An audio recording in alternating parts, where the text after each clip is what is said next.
Surprise, surprise, surprise. I have to admit, that plot twist was unexpected and pretty crazy. I Know What You Did Last Summer, 2025, a classic from 1997. I was about 4 years old when I seen that. And guess what? I always loved that movie. So when I heard they were doing a reboot, yeah, I was super excited. I had to go check that out last night. With that being said, what's smoking all my dragons, divine, righteous, almighty, greats, overachieving, never slacking. Listen, the movie, okay, so when it started out, I'm not gonna lie. I'm like, oh man, anytime I go watch a reboot, a sequel, I'm like, all right, this they better not mess this up. That's the first thing I'm thinking. There was a lot of scenes that were cheesy. What did she just say? It seems like they're just trying to relate to millennials and Gen Zers, and it just came out pretty cheesy, pretty corny. The casting, I feel like, was brilliant. We had the return of Freddie Prinze Jr., obviously Jennifer Love Hewitt, who she's one of my favorite actresses for sure. Shout out to the Ghost Whisperer and everything she's been a part of. We had Sarah Gellar.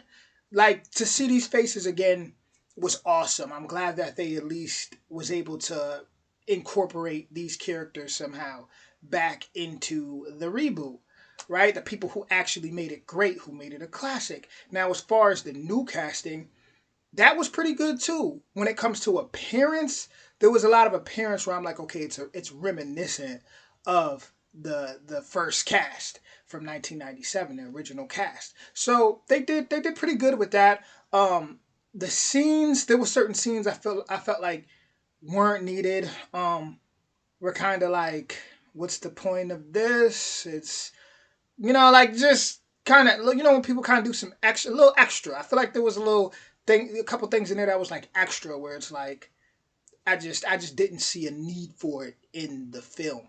Um, the plot twist though, the plot twist was crazy.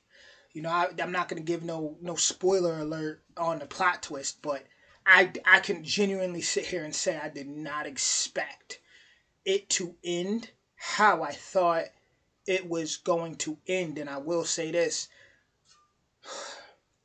who you don't expect to die, you get what I'm saying? It's one of those things where it's like, I didn't expect that, or I didn't expect that. I wouldn't even think they would do that. So that's what I love most about the movie, was the plot twist. They definitely have some surprises in there that'll make you go, oh, I did not think they would go that direction. So that was pretty cool. Um, like I said, overall, there was a lot of cheesy lines in there, and just scenes where I could feel the awkwardness in the theater. People were just kind of like, okay. But then there was scenes too where people were busting out laughing, right? You got some characters where it's like, all right, this is all right. It makes sense. It's hilarious. I feel like the casting was good. I just feel like the writers, um, it's one of those things when you're trying to connect with millennials and Gen Z and the new generations, it could be a hit or miss. You want to be careful that you don't do too much to where it comes off as corny. Like, okay, the writers may have been trying too hard to connect with a certain audience, and it just kind of misses.